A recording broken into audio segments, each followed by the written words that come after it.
ಪ್ರಬದ್ಧ ರಾಜಕಾರಣಿ. ಯಾಕಂದರೆ 3 ಬಾರಿ ಶಾಸಕ ಆಗಿದ್ದಿ, 3 ಬಾರಿ ಮಂತ್ರಿ ಆಗಿದ್ದಿ. ಏನೋ ಸ್ವಲ್ಪ ಏನಾದರೂ ಒಂದು ಸ್ಟೇಟ್ಮೆಂಟ್ ಕೊಡಬೇಕಾದ್ರೆ ಅದ್ರ ಬಗ್ಗೆ ಪೂರ್ಣ ಪ್ರಮಾಣದ ತಿಳ್ಕ. ತಪ್ಪಿದರೆ ಮುಲಾಜಿಲ್ದಲ್ಲೇ ಖಂಡಿಸು. ಯಾಕಂದ್ರೆ ನಿನ್ನ ಕೈಯಾಗ ಅಧಿಕಾರ ಐತಿ. ಬೇಕಾದ್ರೆ ಪೊಲೀಸ್ ಇಲಾಖೆಗೆ ಹಚ್ಚಿ ಚೆಕ್ ಮಾಡಿಸು. ಚೆಕ್ ಮಾಡಿಸಿ ಏನಪ್ಪ ಈ ರೀತಿ ಎಲ್ಲ ಎತ್ತಿದ್ರು, ಎಲ್ಲಿ ಹೋಗಿ ಎತ್ತಿ ದುಡ್ಡು ಏನು ಎತ್ತ, ನಮ್ಮವರೆಲ್ಲ ದುಡ್ಡು ಕೊಟ್ಟಿದ್ದಾರೆ, ಲಕ್ಷಾಂತರ ರೂಪಾಯಿ ರೊಕ್ಕ ಕೊಟ್ಟಿದ್ದಾರೆ, ರಸೀದಿ ಅದಾವೆ ನಮ್ಮ ಹತ್ರ ಅಂತ ಹೇಳಿ ಚೆಕ್ ಮಾಡಿಸು. ಅದು ಯಾಕೆ ಸುಮ್ಮನೆ ಬಾಯಿಗೆ ಏನೋ ಬಂದ ತಕ್ಷಣವೇ ಯಾರೋ ಏನೋ ಕೇಳಿದ ತಕ್ಷಣ ಏನೋ ಒಂದು ಹೇಳೋದು, ಬಾಹರಿಕೆ ಉತ್ತರ ಹೇಳೋದು, ಈ ರೀತಿ ಮಾಡಬೇಡ. ನಿನ್ನ ಘನತೆಗೆ ಒಳ್ಳೆಯದಲ್ಲ. ಯಾಕೆಂದರೆ ನಿಮ್ಮ ಅಪ್ಪ ಮಕ್ಕಳು ಇಬ್ಬರು ಸಹಿತ ನೀವು ದುರ್ಗಾಂಬಿಕಾ ದೇವಸ್ಥಾನಕ್ಕೆ ಅಧ್ಯಕ್ಷರು ಕಾರ್ಯಾಧ್ಯಕ್ಷರಿದ್ದೀರಿ. ನಿಮ್ಮ ಇತಿಹಾಸ ಹೇಳಲ್ಲ ನಾನು. ಹಾಂ, ದುರ್ಗಾಂಬಿಕಾ ದೇವಸ್ಥಾನದಾಗ ಏನೇನು ನಡೆದತ್ತೆ ಇತಿಹಾಸ ಹೇಳಲೇನಪ್ಪ. ದಮ್ಮಿದ್ರೆ ನಾನೇನು ಬೆಳ್ಳಿ ಇಟ್ಟಿಗೆಗೆ ಅಕ್ರಮ ನಡೆದೈತಿ ಅಂತ ಹೇಳ್ತೀಯ, ಅದನ್ನು ಸಾಬೀತುಪಡಿಸು.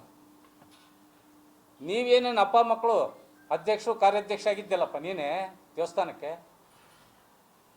ನಾನು ಬಾಯಿ ಚಟ ಕೇಳಲ್ಲ. ವಿತ್ ದಾಖಲೆ ಸಮೇತ ದುರ್ಗಾಂಬಿಕಾ ದೇವಸ್ಥಾನದೊಳಗೆ ಏನು ಅಕ್ರಮ ನಡೆದೈತಿ ಅಂತಕ್ಕಂಥದ್ದು ದಾಖಲೆ ಸಮೇತ ಮುಂದೆ ಬರ್ತೀನಿ. ಆತನಿಗೆ ನಿಜವಾಗೂ ಸಹಿತ ನಾನು ಪ್ರಾಮಾಣಿಕ, ದಕ್ಷ, ಎಲ್ಲೂ ಸಹಿತ ನನ್ನ ಅವಧಿ ಒಳಗೆ ಯಾವುದೂ ಅಕ್ರಮ ನಡೆದಿಲ್ಲ ಅನ್ನೋದಾದರೆ ಸ್ನೇಹಪೂರ್ವಕವಾಗಿ ಇಬ್ಬರು ಕೂತ್ಕೊಂಡು ಪ್ರೆಸ್ ಮೀಟ್ ಮಾಡೋಣ.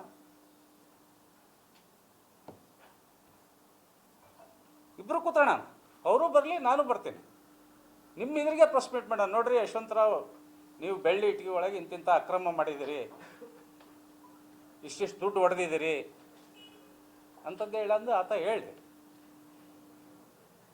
ನಾನು ಏನೇನು ಅವರು ದುರ್ಗಾಂಬಿಕಾ ದೇವಸ್ಥಾನದಾಗ ಅಪ್ಪ ಮಗ ಇಬ್ಬರು ಸಹಿತ ಆಗಿದ್ರಲ್ಲ, ಅವ್ರ ಅವಧಿ ಒಳಗೆ ಏನೇನು ಆಗೈತಿ ಅನ್ನೋದು ನಾನು ಹೇಳ್ತೀನಿ.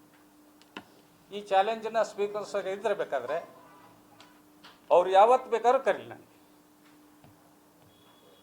ಮತ್ತು ನಾನೇನು ಅವ್ರಂಗೆ ದಾರೆಗೆ ಹೋಗೈತೇನು ಬೆಳ್ಳಿ ಇಟ್ಟಿಗೆ ಅಂತ ಹೇಳಲ್ಲ.